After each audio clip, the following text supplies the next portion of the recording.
दृष्टांत है महापुरुषों के द्वारा।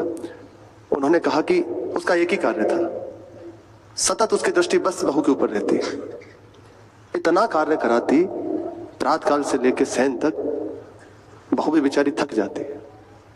कभी वो भी सोचती कि माता जी कभी प्रेम से बात कर ले, थोड़ा तो हमें छुट्टी दे दें, लेकिन वो एकदम अपनी सेवा में बिल्कुल। एक दिन की बात है, चरखा चला रही थी बहू, और जो सास थी वह ऐसे बैठी हुई थी।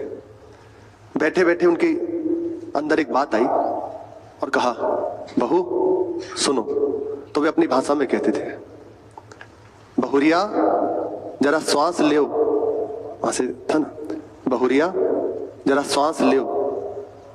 तो बड़ा अच्छा लगा उसे कि चलो आज हमारी माता जी को बड़ी कृपा आई, दया आई हमारे ऊपर कि हमें कह रही है थोड़ी देर तुम सहता लो, थोड़ी देर आराम कर लो। बहुत प्रसन्न हो गई और ऐसे उनकी ओर देखने लगी। अब इतनी ही देर में अब उसके अंदर कितना कुछ चला होगा ये तो वही जाने, जो बहू है, कि जाके सो जाए या कुछ भी। तो आगे की पंक्ति सास ने कही कि आगे की तो सुन लो। तो प्रसन्नता तत्काल हट गई। बहुरिया जरा श्वास ले, चरखा चला रही है ना, छोड़ और जांच लियो, अर्थात चरखे को छोड़ो, अब चक्की चलाना शुरू करो। उसने सोचा कि अब चरखी चलाना तो आसान था और चक्की वो और मेहनत का कार्य है। बोले ऐसे ही उपासक को होना चाहिए, उसे एकदम कठोर सास की तरह उसकी दृष्टि हर समय मन के ऊपर रहे। एक क्षण भी यदि छोड़ दिया तो बस ये मार देगा, कहीं ना कहीं ऐसी जगह फंसा देगा कि संभलना बड़ा मुश्किल है।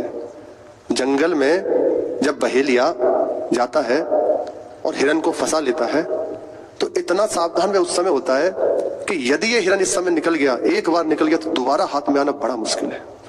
बहुत सावधानी उस समय बरतता है। ऐसे ही उपासक को अपने मन को छूट नहीं देनी चाहिए। जहां छोड़ा तो निश्चित कोई ना कोई ऐसा प्रपंच रच देगा कि आप ही फंस जाओगे अपने जाल में। जहां निकलने चले थे, मुक्ति किसकी, इसी की, तो आप ही फंस जाओगे इसके चक्कर में, क्योंकि इसे अनंत जन्म का कोई गणना नहीं है, अभ्यास है फंसाने का। अब यदि बचा जा सकता है तो हानि हरिवंश के नाम अंतर पड़े। एक क्षण भी अंतराय ना होने पावे, निरंतरता बनी रहे। मन लगे ना लगे ये निश्चित लग जाएगा। इस पे यदि ध्यान दिया तो परेशान हो जाओगे, इस पे ज्यादा ध्यान नहीं देना। जहां भी हैं, जैसे भी हैं। दो बात कल के सत्संग में श्री महाराज जी, परसों के में कह रहे थे कि उपासक को दो कार्य सदैव एकदम मजबूती से पकड़ लेने चाहिए। जैसे एक पंख हो तो उड़ान नहीं भरी जा सकती, उड़ान दोनों पंखों से ही भरी जा सकती है। पक्षी दोनों पंखों से उड़ान भरता है। ऐसे ही एक पंख है सेवा और दूसरा है सुमिरन।